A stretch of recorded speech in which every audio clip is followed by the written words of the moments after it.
Want to shoot some more? Yes. Yeah, best part. There's nothing worse than you get out to practice and your coach says, we're doing no pucks practice. No. Great. You're just going to skate the whole time. So close. So close. All right, let's see it. Natural. That's good pass. That's really nice. Are you kidding me? That was sick. All right. Let's roll. Yeah. Okay, so we've got a social media trend going around. Okay. And it's I met my younger self for coffee. Obviously, we're not getting coffee. Yep. The Yeah. cold, How the young are we coldness of talking? the rink, right? That's our coffee. But we have to start with meeting your younger self at the rink. What's something that jumps out at you that your younger self would be in awe of at this stage of your life? I think my younger self would, I don't know if be in awe of, but be impressed by my grown confidence. I love that I think answer. it's something that, I don't know, I internally struggled with, even at times if it comes out as, externally you're confident. But I don't know, I think confidence comes from a lot of places, but I think just generally maturing and understanding what truly matters, and working through having confidence in yourself before, or not relying on other people to have confidence in you first. I think that's something that my younger self would be impressed by. I think because we've talked about it, youngest of 5 and coming from a military family, kind of sit back and wait a little bit. It retools your validation. I mean, that's what it was like for me as the youngest. I always tried to retool what my older sisters were doing, but then finding myself outside of that, and then the confidence thing. I mean, this industry alone, sports, I think imposter syndrome's a big thing. You and I have the military stuff in the background. So the other question your younger self at the rink would maybe pose is there a personality trait that you grew out of? You and I talked a lot about perfectionism as well. Oh gosh. That was an Achilles growing up. Definitely. I think, and we talked about it a little bit, I think it goes along with that, is just being okay with some uncertainty. Yeah. I like to prepare. I think sometimes confidence comes from preparation, and obviously you can only do so much to prepare for things, but at the end of the day, things are going to go differently than you planned, and being okay with that is something that I struggled with for a long time. Growing out of the needing that rigid structure, obviously it's going to still be there and linger, but being okay with not knowing what's next, I think it's been big for me. Yeah, we graduate from type A to type C. Yeah. That's what we tell ourselves. Right. Oh man. A big thing to be proud of that your younger self would love meeting you at the rink today. I mean, Army National Guard, assistant GM to the Boston Fleet, and I mean, what better team?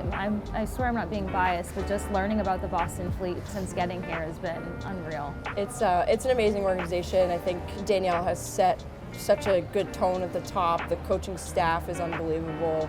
The players, as is evidenced on the ice now, there's a lot of buy-in with this group.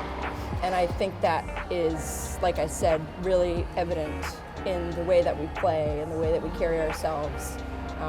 The support staff is great as well. I think it's just a really cohesive group right now, and I think that kind of shows where we are in the standings as well. Yeah, you guys have a very familiar vibe to you all. Yeah. And then just seeing everyone interact as we came into the building and stuff, but that perfectly kind of propels us into the next thing.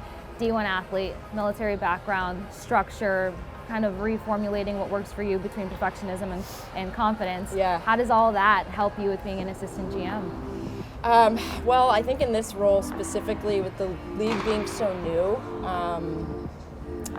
obviously we talked about it in terms of just the sports industry and being a woman in the sports industry, you have to project that confidence. Yeah. Same with the military, right? You're stepping up in front of 60 people, and if you don't seem confident, it's going to be hard for other people to have confidence in you. So compare you immediately. And it's so apparent. Obviously, it's more subtle in this kind of world, but Danielle has helped me along the way too. But just being the second year of this league, uncertainty folds right back into that. Year one was a little bit crazy. Obviously, great. The league got up and running, and don't quote me on this, maybe like 3 to 6 months. It was kind of wild. And then year two, we're settling in a bit, but there's still learning to happen, and I think we're learning on the go, and it's pretty cool to be a part of. I love that. Well, speaking of learning, you and I are going to take a All skate right. and continue this conversation. You're gonna have to relearn this. No. Oh yeah, we can call it a relearn. That's a better way to go about it. All right, are we going this way? Yeah. Okay. So speaking of relearning and Yes. retooling, the most important thing, especially with how well the PWHL has taken off, is putting together the perfect roster. What's kind of the hardest part about learning and figuring out like what works? Yeah, I mean, you have all the best players in the world, right? So all these players are used to being the biggest goal scorers on the ice, on their Good teams. point. Now you have them all in this league, and players have to play a little bit of a different role than they have in the past, right? You might have players that are used to being the best and scoring 200 plus points in their college career, whatever it might be, and now they have to play a depth role. That's a bit different for them, less minutes, things of that nature. So finding the puzzle pieces that fit right, and obviously there's an element of, from the coaching staff too, and the buy-in, the identity of the team, getting the right people that support that identity and can buy into that identity, I think is really big. And so I think that's part of it is the puzzle pieces, part of it is redefining roles, and part of it is just buying into the greater team identity. Yeah. Have you seen, it sounds like a culture establishment too. Yeah. Have you seen a culture jump from like year one to year two, or just more of it like polishing off from what you guys started? Yes and yes. So culture jump and a bit of refinement. I think as the team is figuring themselves out, we're figuring our organization out from a culture perspective too.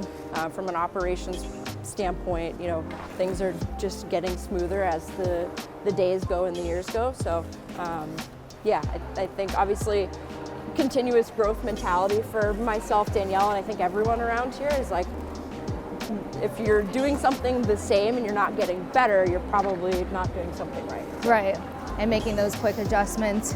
Well, something else that sticks out with Boston Fleet culture, the sold out crowds, the excitement.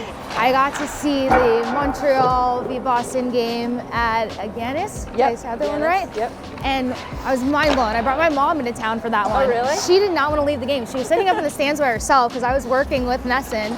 And I kept checking on her, and she's like, "Leave me alone, I'm fine." Sometimes I have a hard time leaving the game. I'm like, oh, And how am I gonna go to sleep after this? Right, she was on such a high, and she was like, "I made friends in the crowd, and they were teaching me hockey outside of what I tried to teach her." But talk to me a little bit about like how refreshing that is, the support that the Fleet have, the fan base, because it's been severely underestimated in my opinion. Yeah, it's a great question because like my background as well, a hallmark of women's hockey, I think unfortunately for a long time, is you have these big games and you come out to empty seats. And it's deflating. Yeah. Right? Like especially after all the work that you guys have put into it. Exactly. So like obviously, unfortunately, you get used to it. But you don't have to, right? You see these sold out crowds. There is attention to it. People want to see it. It's just getting it to the right stage and the right platform. Yeah. So yeah, it's been amazing to see how quickly we've gotten a lot of fan engagement. Obviously, a lot of work from the league's perspective and a lot of work that went in 10 years ago, 15 years ago, 20 years ago. But obviously, like, Jana Hefford at the top and everyone that surrounds her and surrounds this organization has worked a really long time to get here, even though, if we say the league started in 3 to 6 months, it was really a long time coming. So it's very cool to see finally that we have full crowds, full stands. I think it's not surprising. Yeah, and the dedication is for real because it took a minute for the Fleet to find their footing, to find their identity, start gelling. And when the gelling happened, in my mind it happened after they finally beat Minnesota. Yes. They took care of like beating Minnesota. Seriously. That's the first question I try to ask everybody. Minnesota hockey versus Massachusetts hockey. And they're like, don't even touch it.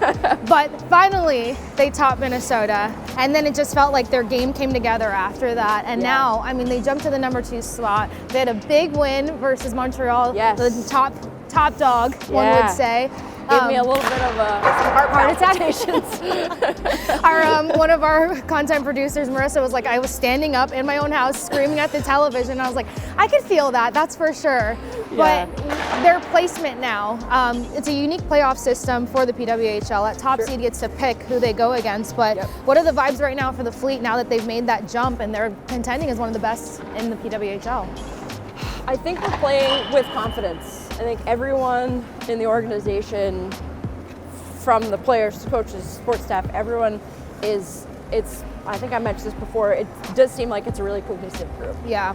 And talking about the buy-in and everything, you know, the coaches kind of set the priorities and those habits, and until those are really formalized and people are buying into that identity and those habits and how we want to play, that's when you're going to start seeing that cohesion and that gel. So I think we're there, and people are really starting to get confident in their roles, settling into their roles.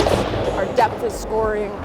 Obviously, our top players are doing fantastic, playing really well for us. So you have all the puzzle pieces that are working in concert with each other and doing what they're supposed to do. And I think that's creating a lot of confidence within the group. Yeah, I think the fun part too is not peaking at the right time, but kind of like having that top performance at the right time. No one was really expecting it.